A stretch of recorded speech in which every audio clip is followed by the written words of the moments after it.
Well, here we are again on the next day. This is going to be the third encounter with FactoryTalk Design Workbench, version 1.0.0.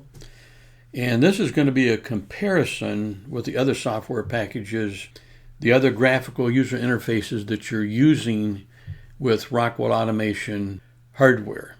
Well, let's jump in and start looking at this. We are comparing FactoryTalk Design Workbench with Connected Components Workbench.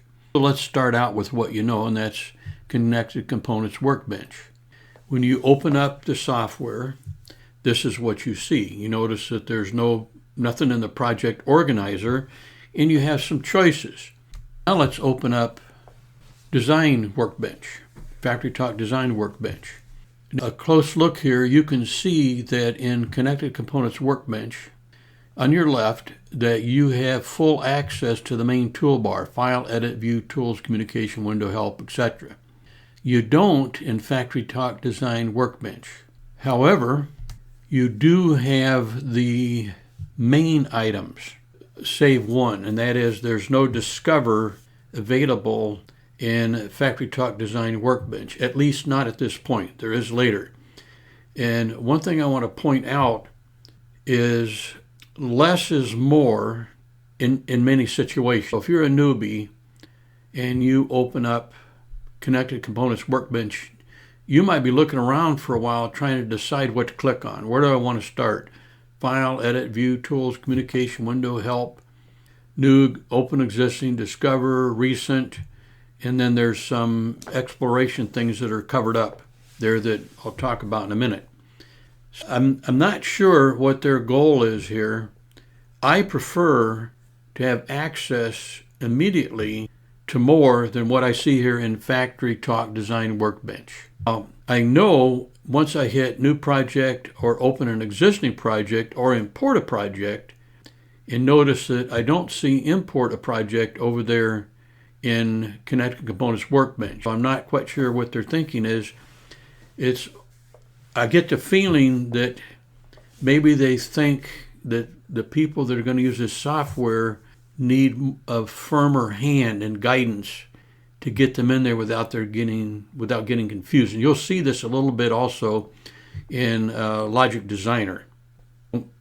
If I open up Logic Designer, notice a similarity between this and Design Workbench up there, FactoryTalk Design Workbench. They are limiting your access in the splash or the opening screen, whereas in Connected Components Workbench or in Studio or Logic 5000, you had immediate access. It just opened up the whole show and you just picked what you wanted wherever you wanted to start.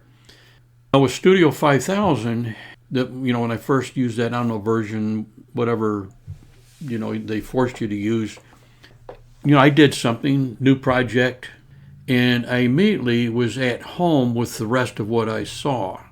In other words, once you click on one of these choices in Studio 5000, create new project, you can import, which you couldn't do up there in Connected Components Workbench, or recent projects down below, and all three of these have recent projects. Once I clicked on one of these and it actually opened up the main screen, then I was back home again with everything that I was accustomed to seeing. That's not going to be the case with FactoryTalk Design Workbench, unfortunately. Both CCW, Connected Components Workbench, and Studio 5000 have an exploration space on the opening screen. One says Getting Started and the other just says Explore, Help and About. CCW actually has a more comprehensive Getting Started or Exploration than 5000. But you can see the direction that they're going with their software development, which they open a dialog and you can't go many places from there. You're pretty limited in what you can pick. I'm going to go two directions from here. I'm going to, from our opening pop-up in FactoryTalk Design Workbench, where you could do New Project, Open Project, Import Project, I picked New Project. Where you see Recent Projects, project name M810, that was when I tried a micro 810 to no avail. I don't think it's going to support micro 810s. I'm going to show you some things that implies that it does, but we'll see. I clicked on New Project. I gave it a name, Monkey Shines. Dingleberries, doesn't matter what your name is, just a name. Ordinarily, I wouldn't be flippant like this, but just for grins. And then create. Notice add device on creation is checked. The box is checked. It comes by default. And what pops up is a choice of controllers. I scrolled down, as you can see in the scroll bar over to the right. I'm about halfway down. And I went down to the L50E24QBB, which is the controller that I have. Then I gave it a name. I checked that box, gave it a name, and now I looked at this. It comes up with 22 or 23. I'm not sure what's going on here. I mean, I don't have 23 loaded onto my computer. 22 is the version I have loaded on the computer, not 23. I don't know if 23 is also FactoryTalk Design Workbench, or if there was a FactoryTalk Design Workbench 22 and a 23. But we're going to see what happens. Can add it.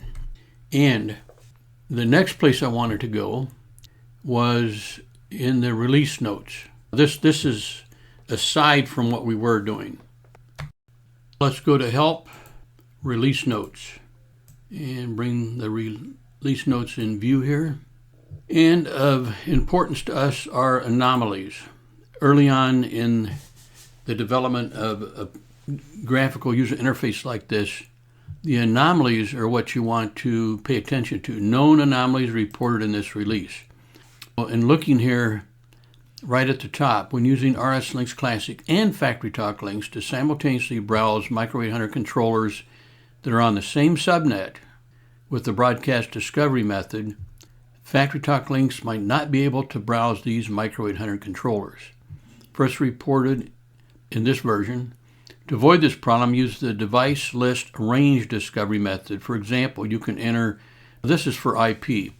Where I had a problem was with the DF1. You could call it the RS-232 or the DF1 driver.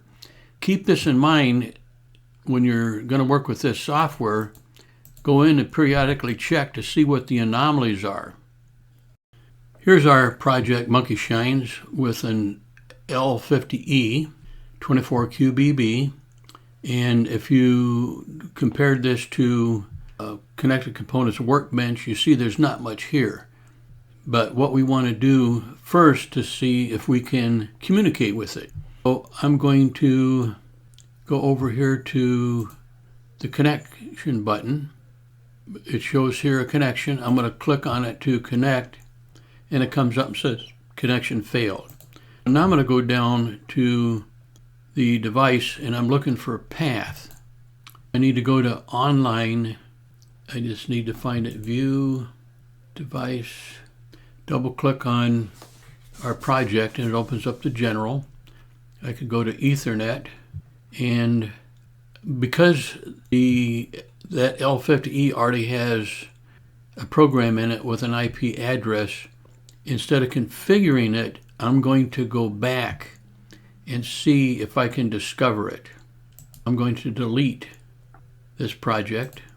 I'm going to go to Discover Device, and remember, I already created this DF1 driver, and it shows that LC10 that we couldn't hook to it.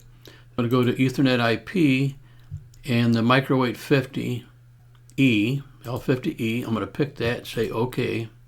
Discovering. Now I have it in view.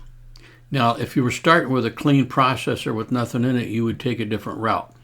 The discover was successful and the connection was successful. I'm going to try to download a clean project, but first I'm going to go to the General tab. I'm going to go to Ethernet and see that it shows what I have. Now remember, I'm connected and I'm in remote run. See over here, remote run? So this connection panel over here is where you decide online, offline, remote run, remote program, etc. I want to put it offline. Now I'm going to take the default program that I created, Well, wait a minute. You know what? I think I'm going to try to upload. So I'm going to go to the online center. I'm going to select. Now, I don't know what's in that. Well, I know what's in the L50E, and I think it's a version 22. Let's try uploading. We got into trouble with this yesterday. Upload success. I like the looks of that. Let's go to programs. And this is what we left in there from the other day. I've got input 0 on right now. I'm going to go toggle it off. Off. Watch the rungs and back on. Back off. We uploaded what was in there. This looks good. Well, that was good enough for the third encounter, a comparison. We didn't really compare that much. These are my first excursions into this software, this graphical user interface for FactoryTalk Design Workbench. I don't totally know what I'm going to encounter. So I tend to do it in little pieces, and then I think from here on out, I'm going to go in and look a little deeper before I do a recording. So thank you for watching. We'll stay at this. If you work for Rockwell Automation, I'm not insulting anything at Rockwell, not the employees, but the software leaves a lot to be desired. I'm thinking it got pushed out of the door prematurely for Automation Fair or some other sales and marketing situation. And Rockwell's famous for that, compromising on products for the sake of sales and marketing, but I guess that's today's mindset. Thank you for watching.